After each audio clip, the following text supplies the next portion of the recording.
आज जो है हमारा लेक्चर नंबर 4 है। इसमें हम लोगों ने जो डिस्कस करना है वो है necessary steps to prepare a C plus plus program. यानी सी प्लस प्लस प्रोग्राम को बनाने के लिए, लिखने के लिए हमें कौन कौन से स्टेप्स जो हैं वो चाहिए होंगे। पहली चीज़ तो ये बता दूं कि यहाँ पर काफ़ी स्टूडेंट्स जो है वो मिस्टेक ये करते हैं कि सी प्लस प्लस का जो नेसेसरी स्टेप्स है, ये जो भी क्वेश्चन डिस्कस करना है ये, और structure of C plus plus program जो कि हमने प्रीवियस लेक्चर में जो है वो डिस्कस किया था, जिसमें हमारा प्री प्रोसेसर डायरेक्टिव्स थी, मेन फंक्शंस था और हमारी सी प्लस प्लस स्टेटमेंट्स थी। अब उसमें ये किया था हम लोगों ने कि वो जो है हम लोग दोनों जो थी आपकी क्वेश्चंस, अक्सर स्टूडेंट्स जो है उन्हें मिक्सअप कर देते हैं, जिसकी वजह से प्रॉब्लम ये होती है कि जो दोनों क्वेश्चंस हैं आपके, वो हमारे क्वेश्चन जो है जब लोगों को पूछता है कुछ और तो स्टूडेंट्स जो है उसका आंसर कुछ और लिख देते हैं। आपने जो क्वेश्चन का आंसर लिखना है, अगर नेसेसरी स्टेप्स आते हैं तो वो ये वाले हैं। सबसे पहले क्रिएटिंग एंड एडिटिंग है। सब यानी आपने सी प्लस प्लस का प्रोग्राम जो है उसको राइट करना है, लिखना है। ठीक है, इसको हम लोग बोलेंगे एडिटिंग। ये प्रोसेस जो है इसमें हम लोग प्रोग्राम को राइट कर सकते हैं, मॉडिफाई कर सकते हैं, डिलीट कर सकते हैं किसी भी स्टेटमेंट को। इसको हम लोग बोलेंगे creating and editing C program. ठीक है, अब ये किस में काम होगा? ये किसी भी टेक्स्ट एडिटर में हो सकता है। इसमें हम लोग जो यूज़ करेंगे वो आपका turbo C plus plus I D E है, यानी आपके जो सिलेबस का पार्ट है, लेकिन हम लोग जो यूज़ करेंगे उसमें डेव सी प्लस प्लस भी यूज़ हो सकता है। आई डी ई क्या आता है? किसी भी प्रोग्रामिंग लैंग्वेज को लिखने के लिए एक स्पेसिफिक इन्वायरमेंट चाहिए होता है, जहाँ पे प्रोग्राम को क्रिएट किया जा सके, डिलीट किया जा सके, अगर उसमें मॉडिफिकेशन करनी है वो की जा सके, किसी चीज़ को रिमूव करना है, ये सारा कुछ जो है हम लोग ये आईडीई में करते हैं। हर लैंग्वेज का अपना अपना आईडीई होता है। ठीक है, तो हम लोग इसमें जो पहला प्रोसेस आपका, आपने इसमें यहाँ तक ही याद रखना है, क्योंकि बाकी हम लोग स्टेप्स जो हैं ये उसमें जब प्रैक्टिकली परफॉर्म करेंगे तब मैं आपको बताऊंगा हमने किस तरह लिखने हैं, क्योंकि डेव सी प्लस प्लस के हो रहे हैं। क्रिएटिंग एंड एडिटिंग के बाद सेकंड स्टेप है आपका saving a C plus plus program. First of all आपने एक चीज़ ये याद रखनी है कि जो आपका सी प्लस प्लस का प्रोग्राम होता है,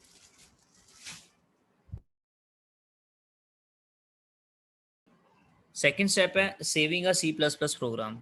जब आप प्रोग्राम को क्रिएट और एडिट कर लेंगे, यानी प्रोग्राम को लिख लेंगे, उसमें अगर कोई चेंजिंग करनी होगी आप उसमें चेंजिंग कर लेंगे। सेकंड स्टेप है आपका saving a C plus plus programme.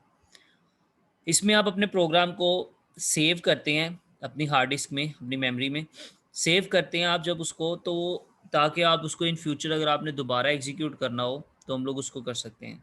C plus plus में जो प्रोग्राम सेव किया जाता है उसकी एक्सटेंशन होती है डॉट सी पी पी के नेम से। ठीक है, यानी डॉट सी प्लस प्लस के नेम से इसकी एक्सटेंशन होती है। आप सी प्लस प्लस का जो प्रोग्राम होगा उसको सेव करेंगे। सेव करने के बाद वो आपको जो है, यानी आप कंपाइल पे क्लिक करेंगे, वो आपको कहेगा नहीं जी इसको पहले सेव करें, तो आपको जो है वो सेव करना पड़ेगा। सेव करने के बाद नेक्स्ट स्टेप जो है हमारे पास हुआ है कंपाइलिंग, क्योंकि हमने जो कोड लिखा होगा, जो हमने कोड लिखना है वो कोड जो है आपका हमारे पास सोर्स कोड में होगा, यानी हाई लेवल लैंग्वेज में होगा। तो कंप्यूटर तो ये अंडरस्टैंड नहीं करेगा, तो फिर हमें कंपाइलर जो है वो यूज़ करेंगे, कंपाइलिंग वो करेगा इसको। वो प्रोसेस जिससे सोर्स कोड को ऑब्जेक्ट कोड में कन्वर्ट किया जाता है उसको हम लोग बोलते हैं कंपाइलिंग।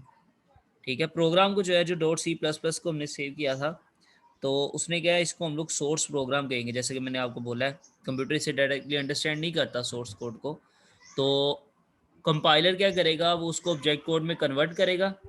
ऑब्जेक्ट कोड में कन्वर्ट करने के बाद, यानी मशीन लैंग्वेज में कन्वर्ट करने के बाद, ऑब्जेक्ट कोड आपका वो कोड होता है जो कि मशीन लैंग्वेज में होता है। उसमें कन्वर्ट करने के बाद उसकी जो एक्सटेंशन है, यानी फाइल जो है एक नई जनरेट कर देगा, क्रिएट कर देगा, जिसको हम लोग ऑब्जेक्ट फाइल बोलेंगे। उस फाइल की एक्सटेंशन हो जाएगी डॉट ओ बी जे। अब यहाँ पर एक चीज़ समझने वाली है कि जी पहले तो हमने जो किया था उसमें तो फाइल की एक्सटेंशन जो है वो डॉट सी पी पी थी, यानी डॉट सी प्लस प्लस थी। अब जो है उसने फाइल की एक्सटेंशन जो है वो चेंज कर दी है dot C dot O B J में, यानी ऑब्जेक्ट फाइल अब बन चुकी है, यानी कंप्यूटर इसे अंडरस्टैंड कर सकता है, इसको एग्जीक्यूट कर सकता है। अच्छा, अब एक मसला यहाँ पर ये भी आएगा कि जब आप इसको कंपाइल करेंगे तो कंपाइल करते करते बहुत से जो है वो आपको टाइप्स ऑफ एरर फेस करने पड़ेंगे। ठीक है, अगर सेंटेक्स एरर है, अब इस टाइप्स ऑफ एरर हमने आई थिंक अभी डिस्कस किया है या नहीं किया, वो आगे देखते हैं। तो जो टाइप्स ऑफ एरर होंगे आपके, उसमें सिंटैक्स एरर जो है वो कंपाइलर आपको जनरेट करके देगा। वो कहेगा कि ये एरर आए, इनको रिमूव करें। जब तक आप उन एरर्स को रिमूव नहीं करते, तब तक जो है वो आपकी फ़ाइल को कंपाइल कम्प्लीटली नहीं करेगा। यानी आपको अगेन दोबारा से फ़ाइल जो है वो कंपाइल करनी पड़ेगी। ये प्रोसेस तब तक चलता रहेगा जब तक आपकी फ़ाइल जो है वो कम्प्लीटली एरर फ्री ना हो जाए। ठीक है? तो इसको हम लोग बोलेंगे, इस स्टेप को आपका, ये आपका कंपाइलिंग कहलाता है। इसमें फ़ाइल की एक्सटेंशन डॉट ओबीजे होगी थी, पहले डॉट सी प्लस प्लस थी। इसके बाद आता है एक इम्पॉर्टेंट पार्ट है, लिंकिंग किसे कहते हैं। पहली चीज़ तो ये कि हमने जो फ़ाइल बनाई थी, जो फ़ाइल हमने एग्जीक्यूट की थी, जो हमने लिखी थी फ़ाइल, वो सोर्स कोड में थी, फिर उसको ओबीजे में कन्वर्ट कर लिया। Now third step is linking a C plus plus program. Library files, library files कौन सी होती हैं आपकी? मैंने आपको बताया था कि different types of header files के अंदर हमारी different types of library files जो हैं वो स्टोर होती हैं। ठीक है? लाइक आप ये कह लें कि मैथ की फ़ाइल जो है वो आपने ऐड करनी थी हेडर फाइल, या आपने दूसरी जो है for example IO stream add करनी थी, ये करके, या कोन आईओ डॉट एच वाली का करनी थी। इन सारी फाइल्स को आपस में लिंक टुगेदर करना। और लाइब्रेरी फाइल जो है वो कह रहा है must be link with the object file. यानी वो जो आपकी ओबीजे फाइल ऊपर कन्वर्ट हुई है, हमारी कंपाइल ने की थी, उसके साथ उसका लिंक होना चाहिए। अगर तो ऐसा नहीं होता तो आपका प्रोग्राम जो है सक्सेसफुली रन नहीं होगा, उसमें टाइप्स ऑफ एरर अकर हो जाएंगे, डिफरेंट एरर्स आ जाएंगे, यानी फाइल जो है वो लोकेट नहीं कर सकेगा। एक प्रोग्राम जो कि ऑब्जेक्ट प्रोग्राम में, यानी ऑब्जेक्ट फाइल जो थी हमारी, उसमें एडिशनल फाइल्स को कंबाइन करेगा, उसको बोलते हैं लिंकर। और ये जो प्रोसेस हम लोग कर रहे हैं, जिसमें हम लोग ऑब्जेक्ट प्रोग्राम के साथ लाइब्रेरी फाइल्स को लिंक कर रहे हैं, उनको मिला रहे हैं आपस में, इसको हम लोग बोलेंगे लिंकिंग। और जिस सॉफ्टवेयर के थ्रू ये काम हो रहा है उसको हम लोग बोलेंगे लिंकर। अब ये जो है आपकी जो लिंकर जो है, ये फाइल जनरेट करके उस फाइल को एग्जीक्यूटेबल बना देगा। यानी ये फाइल जब कन्वर्ट कर देगा आपकी, इसमें ऑब्जेक्ट फाइल और लाइब्रेरी फाइल्स को कंबाइन कर देगा, उसके बाद एक फ़ाइल जो है वो क्रिएट करेगा, उसको बोलेंगे एग्जीक्यूटेबल फाइल। यानी इसकी एक्सटेंशन जो है डॉट ई एक्स ई हो जाएगी। ठीक है जी? अब ये फ़ाइल जो है उसने आपकी जनरेट करने के बाद, वैसे इसमें एक स्टेप और ऐड किया जाता है लोडर का। इसको वो नॉर्मली जो है स्टोर कर देता है उसके अंदर आपकी मेमोरी में।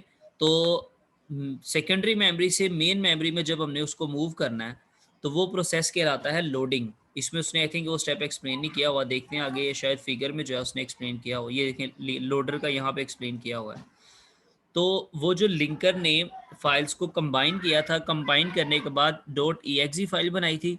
ई फाइल बनाने के बाद वो उसको सेव कर देगा आपकी सेकेंडरी मेमोरी में। सेकेंडरी मेमोरी से अब मेन मेमोरी में लेके आना है, वो आपका कहलाता है लोडिंग। जिस सॉफ्टवेयर के थ्रू करेंगे उसको लोडर बोलेंगे। इसके बाद जो है, चूँकि आपकी फ़ाइल मेमोरी में आ चुकी है, वहाँ से अब हमने एग्जीक्यूट ही करनी है, तो लास्ट आपका स्टेप होगा एग्जीक्यूटिंग अ सी प्लस प्लस प्रोग्राम। ठीक है? यानी आपको प्रोग्राम को एग्जीक्यूट करने के लिए रन करना शुरू कर दिया जाएगा। ये प्रोसेस कंपाइलिंग एंड लिंकिंग के बाद होता है। ठीक है? अच्छा, यहाँ पर ये चीज़ जैसे उसने एक्सप्लेन किया है कि the program must be loaded into the memory to execute it. यानी वो लाजमी है कि वो लोड होना चाहिए, ये हम लोग लोडर के थ्रू करते हैं, यहाँ पर उसने एक्सप्लेन कर दिया हुआ है। A program that places an executable file in the memory is known as loader. यहाँ पर उसने लोडर के बारे में बता दिया। अब ये फिगर लाजमी आपने करनी है, बहुत आसान है। अगर तो आपको वो पिछला क्वेश्चन समझ लग गया है जो हमने थ्योरेटिकल एक्सप्लेन किया है, तो इसमें कोई प्रॉब्लम नहीं होगी।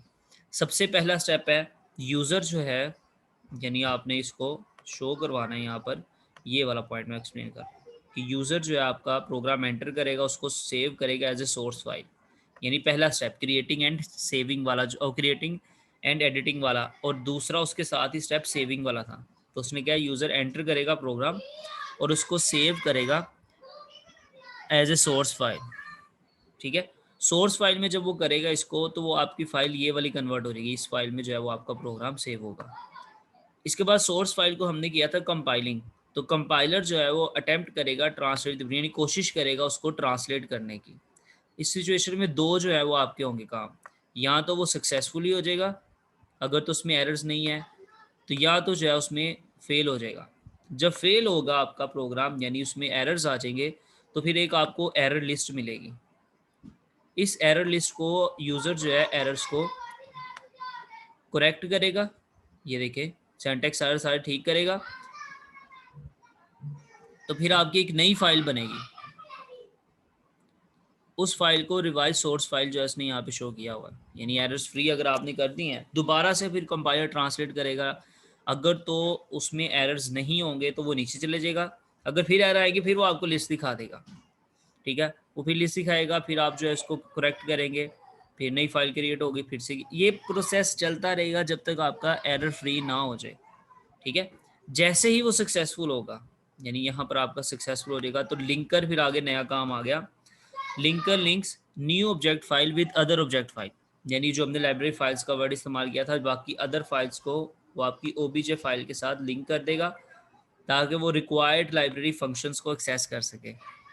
इसके बाद जो है नेक्स्ट आपका जो काम था वो था कि फाइल, क्योंकि लिंकर ने एग्जीक्यूटेबल बना देनी है, वो EXE फाइल जो है अब आपकी स्टोर हो चुकी थी मेमोरी में, मेन मेमोरी और सेकेंडरी मेमोरी में। अब उस फाइल को लोडर जो है एग्जीक्यूटेबल फाइल जो थी आपकी उसको मेमोरी में लेके आएगा और लास्ट पे जो है वो आपका ये प्रोसेस रन होने लग जाएगा, यानी एग्जीक्यूटेबल फाइल आपकी आउटपुट जो है वो शो करवा देगी।